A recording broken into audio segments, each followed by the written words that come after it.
নমস্কাৰ বন্ধুসকল, আপোনালোকৰ মাজলৈ আকৌ নতুন এটা ভিডিঅ'লৈ আগবাঢ়িছোঁ। ভিডিঅ'টো স্কিপ নকৰাকৈ সম্পূৰ্ণ শেষলৈ চাই থাকিব, কিয়নো এই ভিডিঅ'ৰ জৰিয়তে কেইবাটা গুৰুত্বপূৰ্ণ বিষয় লৈ আপোনালোকৰ মাজত আলোচনা কৰিম।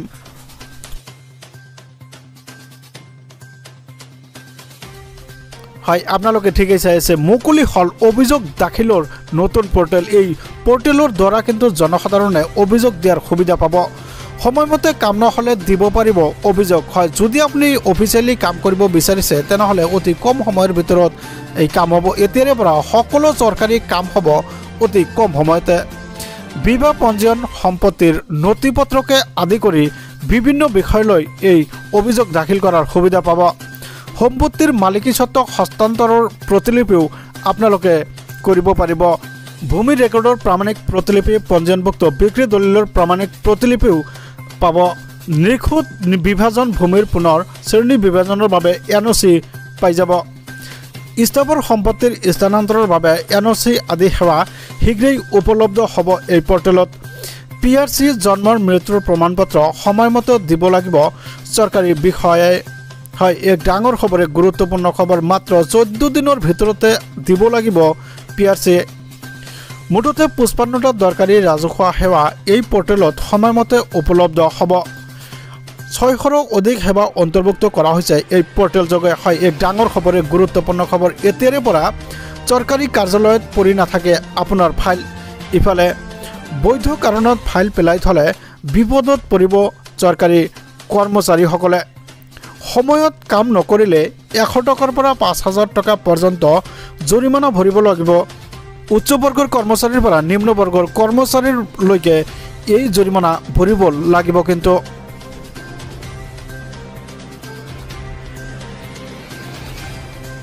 হয়, আপোনালোকে চাই আছে এক ডাঙৰ খবৰ, এক গুৰুত্বপূৰ্ণ খবৰ।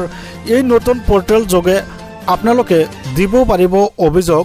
55টাৰো অধিক অভিযোগ আপোনালোকে ইয়াত দাখিল কৰিব পাৰিব। যিকোনো কাম আপুনি 14 দিনৰ ভিতৰত যদি সম্পূৰ্ণ নহয় তেনেহ'লে যি কৰ্মচাৰী আছে উচ্চ বৰ্গৰ পৰা নিম্ন বৰ্গৰ কৰ্মচাৰীলৈকে ভৰিব লাগিব জৰিমনা। যদি আপোনাৰ কৰ্মত গাফিলতি কৰিছে, 14 দিনৰ ভিতৰত আপোনাৰ কামটো হোৱা নাই, কিয় হোৱা নাই তাৰ কিন্তু সম্পূৰ্ণ তথ্য দাখিল কৰিব লাগিব। যদি গাফিলতি কৰিছে তেনেহ'লে সেই কৰ্মচাৰীৰ বিৰুদ্ধে কিন্তু একশ্যন লোৱা হ'ব। সেই একশ্যনত 100 টকাৰ পৰা 5000 টকালৈকে জৰিমনা ভৰিব লাগিব।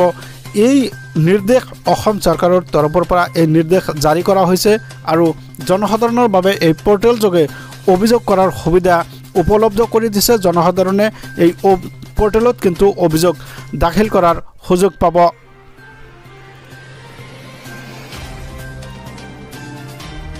হয়, ইয়াৰ পৰৱৰ্তী অন্য এটা গুৰুত্বপূৰ্ণ খবৰ হৈছে বাংলাদেশত হিন্দুৰ সুৰক্ষাৰ দাবীত আমচু হিন্দুৰ সুৰক্ষাৰ দাবীত থিয় দিছে।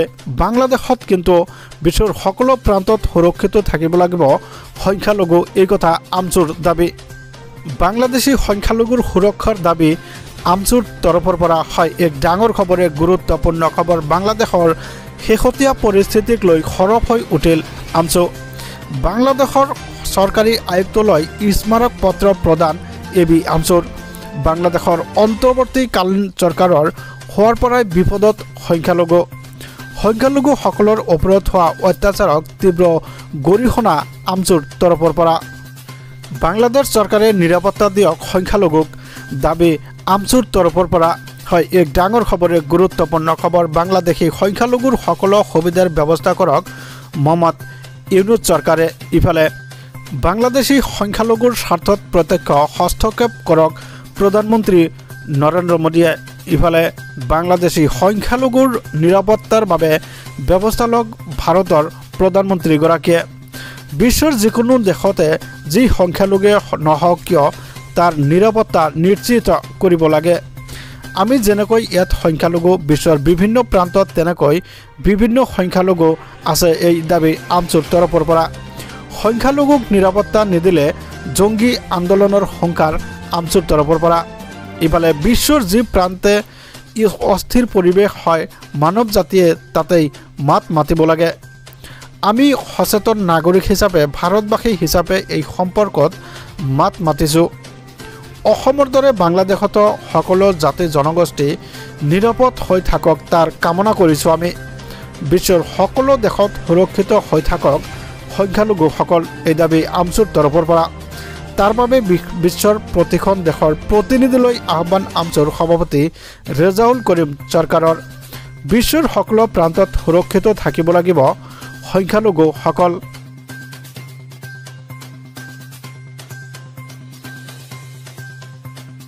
হয়, আপোনালোকে চাইছে এক ডাঙৰ খবৰ, এক গুৰুত্বপূৰ্ণ খবৰ। এই দৃশ্য কিন্তু আমাৰ নতুনকৈ গঠন হোৱা ভূমি জিলাৰ যি নাগৰিক আছে সেই নাগৰিকসকলে কিন্তু উত্তাল প্ৰতিবাদ সাব্যস্ত কৰিছে। বাংলাদেশৰ সংখ্যালঘুসকল সুৰক্ষিত থাকিব লাগে। বাংলাদেশ চৰকাৰে সেই সংখ্যালঘুসকলক কিন্তু সুৰক্ষিত ৰাখিব লাগে। কোনো পৰিস্থিতিতেই সেইসকল অশান্তত জৰ্জৰিত হ'ব নোৱাৰে। সেই দাবীলৈ কিন্তু নতুনকৈ গঠন হোৱা ভূমি জিলাৰ পৰা এই উত্তাল প্ৰতিবাদ কিন্তু দেখিবলৈ পোৱা গৈছে।